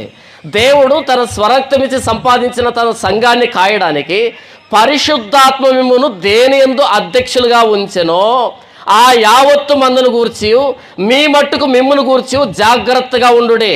నేను వెళ్ళిపోయిన తర్వాత క్రూరమైన తోడేలు మీలో ప్రవేశించునని నాకు తెలియను, వారు మందను కనికరింపరు. ఎవరు మాట్లాడుతున్నారు ఈ మాటలు? అపోస్తలుడైన పౌలు. నేను వెళ్ళిపోయిన తర్వాత క్రూరమైన తోడేళ్ళు సంఘంలోకి వస్తాయి, కాబట్టి పరిశుద్ధాత్మ దేవుడు మనల్ని కాపలా కాయడానికి నియమించారు. కాపర్ని ఎవరి నుంచి? క్రూరమైన తోడేళ్ళ నుంచి కాపలా కాయడానికి. యేసుప్రభు అన్నాడు, గొర్రె చర్మం వేసుకున్న తోడేళ్ళవే.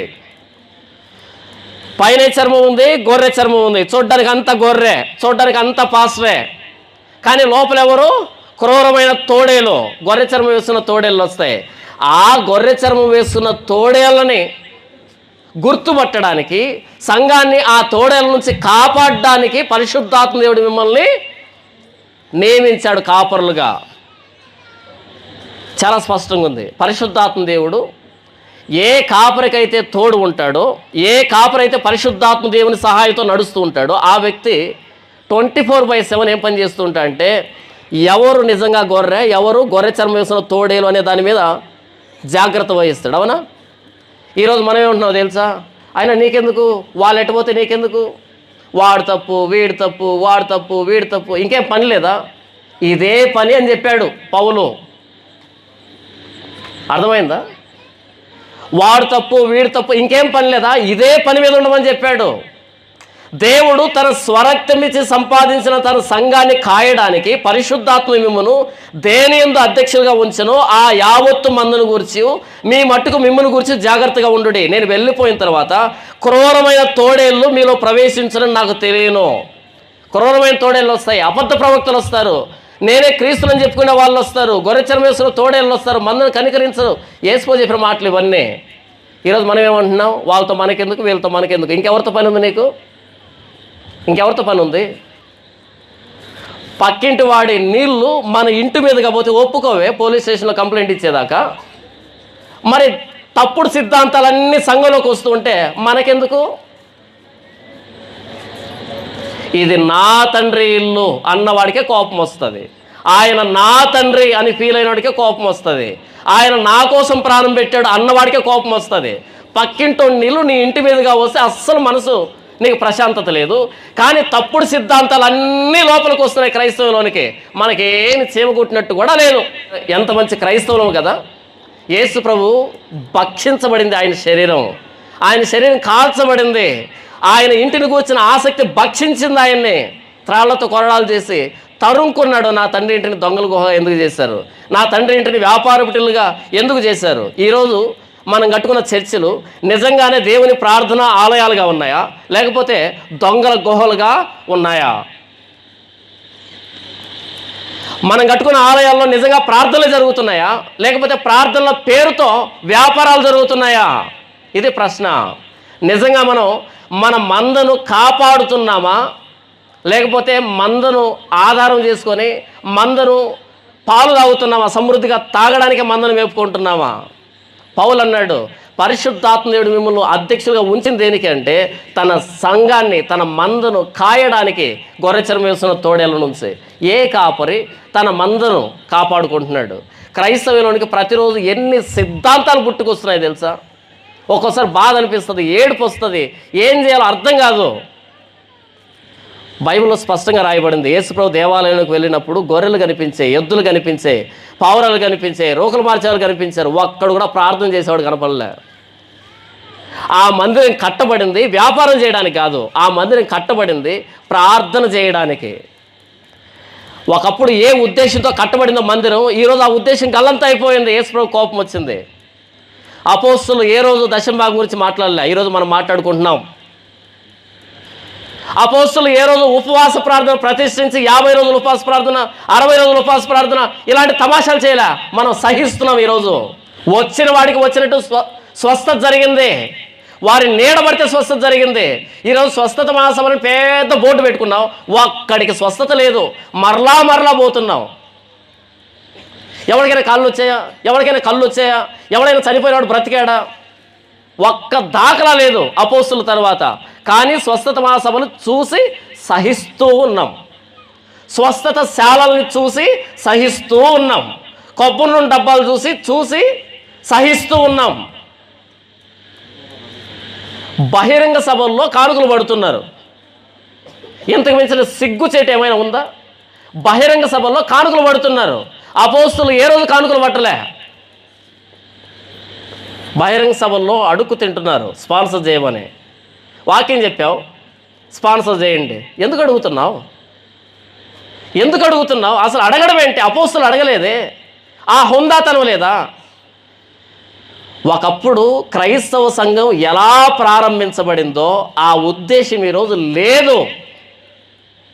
ఒకప్పుడు సొలొమోను ఎందుకు మందిరాన్ని కట్టించాడో ఆ మందిరంలో ఎద్దులు వచ్చాయి, గొర్రెలు వచ్చాయి, పావురాలు వచ్చాయి, వ్యాపారం జరుగుతుంది దేవుడి పేరుతోనే అంతా. యేసు ప్రభు ఏ సంఘం కోసం అయితే ప్రాణం పెట్టాడో ఆ సంఘము అర్థాన్ని కోల్పోయింది. వస్తున్నాం, చర్చలు ఎండిపోతున్నాం, ఏంటో అడుగుతున్నాం, ఏంటో చేస్తున్నాం, అన్ని పుట్టించుకున్నవి కల్పించుకున్నవి. ఒక్కటి అపోస్తులు చేసిన దాంతో మ్యాచ్ కావటంలే. వైట్ అండ్ వైట్ వేసుకొని సంఖలో సంచి తగిలించుకుంటాడు పాస్టర్, అంతే. ఇక మాట్లాడకూడదు ఆ వ్యక్తి గురించి. ఇక బైబిల్ ఎందుకు మనకి? లోకంలోనికి అనేక మంది అబద్ధ ప్రవక్తలు బయలువెళ్ళి ఉన్నారు కాబట్టి ఏ ఆత్మ దేవుని సంబంధమైందో ఏ ఆత్మ దేవుని సంబంధమైంది కాదో పరీక్షించదంటే పరీక్షించమని బైబిల్ చెబితే ఏ పరీక్ష లేదు అనకూడదు, అలా మాట్లాడకూడదు, అలా మనల్ని మనమే విమర్శించుకోకూడదు. నేను వాళ్ళు ఒకటి కాదు, మనల్ని మనమే విమర్శించుకోకూడదు. అంటే నేను వాళ్ళు ఒకట కాదు, సారీ, నేను వేరు. మీకు అర్థమవుతుందా? బైబిల్ ఏం చెప్పింది? ఆ రోజు సంఘం ఏ ఉద్దేశంతో ప్రారంభించబడింది, ఈరోజు సంఘం పూర్తిగా అర్థాన్ని మార్చుకొని పూర్తిగా వ్యతిరేక దిశలో ప్రయాణం చేస్తుంది. ట్రయాంగిల్ షేప్లో స్లాబ్ వేసుకుని పైన సిలువ పెట్టుకొని చర్చ్ అంటున్నాం. సారీ, చర్చ్ అంటే ఇక్కడ ఎలా ఉందో అలాంటి లక్షణాలతో ఉంటే దాన్ని చర్చ్ అంటాం, దాన్ని సంఘం అంటాం. నా మందిరం సమస్త జనులకు ప్రార్థనా మందిరం అనబడుతుంది. మన చర్చిలో జరుగుతున్న ప్రార్థనలు దేనికి? పాపాన్ని ఒప్పుకుంటూ వస్తున్నారా? ఒకవేళ సొలొమోను కట్టించిన మందిరంలోకి పాపాన్ని ఒప్పుకుంటూ రాకపోతే తప్పేమి లేదు, అది రాతి మందిరం కూలిపోయింది. ప్రభువైన యేసుక్రీస్తు వారి శిలువలో వేలాడుతూ ఉన్న దేనికి? యేసు ప్రభు శిలువలో వేలాడుతున్నాడు. ఒకవైపు ఒక దొంగ ఉన్నాడు, ఇంకోవైపు ఇంకో దొంగ ఉన్నాడు. ఒక దొంగ అన్నాడు, నీవు నిజంగా దేవుని కుమారుడు అయితే నీవు దిగి నన్ను దించితే అప్పుడు నేను ఒప్పుకుంటా. మంచి ఆఫరే కదా. ఒక్క మాట మాట్లాడలే యేసు ప్రభు, మౌనంగా ఉన్నాడు. ఇటువైపు దొంగ అన్నాడు, అరే నేను అదే శిక్షా విధిలో ఉన్నాం, మనం చేసిన వాటికి మనం న్యాయంగానే శిక్ష అనుభవిస్తున్నాం. ఈయన ఏ అన్యాయం చేయలే, మనకైతే ఇది న్యాయం, ఈయనకి ఇది అన్యాయం. యేసు, నీవు నీ రాజ్యంలోనికి వచ్చినప్పుడు నన్ను జ్ఞాపకం చేసుకో. అప్పుడు నోరు తెచ్చాడు యేసు ప్రభు, నేడు నీవు నాతో కూడా పరదేశంలో ఉందువు. కిందికి దించలే. శిలువ మీద వేలాడుతున్న యేసు ప్రభువును అడగవలసిన ప్రశ్న ఏంటంటే, చేయవలసిన మనం ఏంటంటే, యేసు ప్రభువా నన్ను జ్ఞాపకం చేసుకుని రాజ్యంలో, యేసు ప్రభువా నన్ను కడుగు నీ రక్తంలో. ఆయన సిలువ ఎక్కింది నిన్ను దించడానికి కాదు, తనతో పాటు తీసుకోవడానికి. ఏం చేస్తావు? సిలువ మీద నుంచి దింపితే మరల దొంగతనానికి వెళ్తావు, అంతే కదా. అందుమించి ఏం చేస్తావు? యేసు, నీవు నీ రాజ్యంలోకి వచ్చినప్పుడు నన్ను జ్ఞాపకం చేసుకో. నా రాజ్యం ఇహలోక సంబంధమైంది కాదు, నా రాజ్యం పరలోక సంబంధమైంది. అంటే అర్థం ఏంటంటే, ఇహలోక సంబంధంగా ఏదో ఇస్తానని కాదు, పరలోకాన్ని అపేక్షించడం నా దగ్గరకు వచ్చి అని అర్థం. ఎంతమంది పైనున్న వాటిని వెతకడానికి యేసు ప్రభుని ఆశ్రయిస్తున్నాం. యేసు ప్రభు శిలువ మీద ప్రాణం పెట్టింది, రక్తం గారుస్తూ ఉన్నది. నీ పాపాలు ఇంత చండాలమైనవి, నీ పాపాలకు వచ్చే శిక్ష ఇంత దారుణంగా ఉంటుంది. యేసు ప్రభు ఒకే రోజు శిలువ మీద వేలాడాడు. ఆ శిలువను నేను అంగీకరించకపోతే యుగ యుగాలు అంతకంటే భయంకరమైన శిక్ష నేను అనుభవించాలి నరకంలో. యేసు ప్రభు శిలువలో వేలాడుతున్నాడు అని చెప్పేటువంటి అర్థం చేయించేటువంటి ఆ సంఘంలో ఏ ప్రార్థనలు జరుగుతున్నాయి? మోకాళ్ళ నొప్పుల ప్రార్థనలా, నడువు నొప్పుల ప్రార్థనలా, పిల్లలు లేరని ప్రార్థనలా, ఏ ప్రార్థనలు జరుగుతున్నాయి? వాటిని దగ్గరుండి ప్రోత్సహిస్తున్నాం. ఉపవాసం ఉండి అడగండి, బలమైన ప్రార్థన అది. సారీ, పాపాన్ని ఒప్పుకోవాలి. ఆయన దగ్గరికి వచ్చి, ప్రభువా నేను చేసిన పాపానికి నువ్వు శిలువ మీద బలయ్యావు, నన్ను క్షమించిన ఆయన, నీ రక్తంతో నన్ను కడుగు, నీ రక్తంతో నన్ను పవిత్రీకరించు అని ఆయన శిలువను ఒప్పుకుంటూ పాపాలు క్షమించమని వేడాల్సినటువంటి ఈ మందిరంలో లోక సంబంధమైన వాటిని వెతకడానికి వస్తున్నాం. ఆయన చర్చికి మొత్తం అర్థాన్ని మార్చేసుకున్నాం. కొత్త నిబంధన సంఘం ఆధారపడి ఉన్నది ప్రభువైన యేసుక్రీస్తు శిలువ మీద. ఆయన శిలువ మీద ఎందుకు ప్రాణం పెట్టాల్సి వచ్చిందో, ఆ శిలువకి మనకి సంబంధం ఏంటో, ఆ శిలువను అంగీకరించకపోతే మనకి ఎలాంటి దుర్గతి సంభవించబోతుందో అర్థం చేయించేవాడే పాస్టర్ తప్ప, ఆ శిలువను ఆధారం చేసుకొని అడుక్కు తినేవాడు పాస్టర్ కాలేడు. యేసు ప్రభు శిలువను కేంద్రంగా కాకుండా మరో కారణాలతో చర్చ నడిపించబడుతుంటే అది చర్చ కాలేదు, అది బిల్డింగ్ మాత్రమే. సొలొమోను మందిరం ప్రార్థనా మందిరం. గొర్రెలు వచ్చాయి, ఎద్దులు వచ్చాయి, పావురాలు వచ్చాయి, వ్యాపారం జరుగుతుంది. దొంగల గుహగా మారిపోయింది, అంత భక్తి పేరుతో జరుగుతుంది. అది దొంగల గుహగా మారిందంటే, వ్యాపార బిడ్డలుగా మారిందంటే అర్థం ఉంది. కానీ సిలువ వేయబడిన ప్రభువైన యేసుక్రీస్తు వారు రక్తం గారిస్తే వచ్చిన ఈ సంఘంలో వ్యాపారాలు జరగకూడదు. ఈ సంఘం దొంగల గుహగా మారకూడదు. ప్రభువైన యేసుక్రీస్తు వారు మరణ సమాధి పునరుద్ధానాలను అర్థవంతంగా వివరించవలసినటువంటి ఈ మందిరంలో ప్రార్థన ఎలా జరగాలి అంటే, ప్రభువా నన్ను క్షమించు, పాపినైన నన్ను కరుణించు అని గుండెలు బాదుకుంటూ వచ్చేటట్టుగా వ్యక్తులు మార్చడమే ఈ సంఘం చేయవలసినటువంటి, ఈ చర్చ చేయవలసినటువంటి పని. అప్పుడే దీనికి సార్థకత చేకూరుతుంది.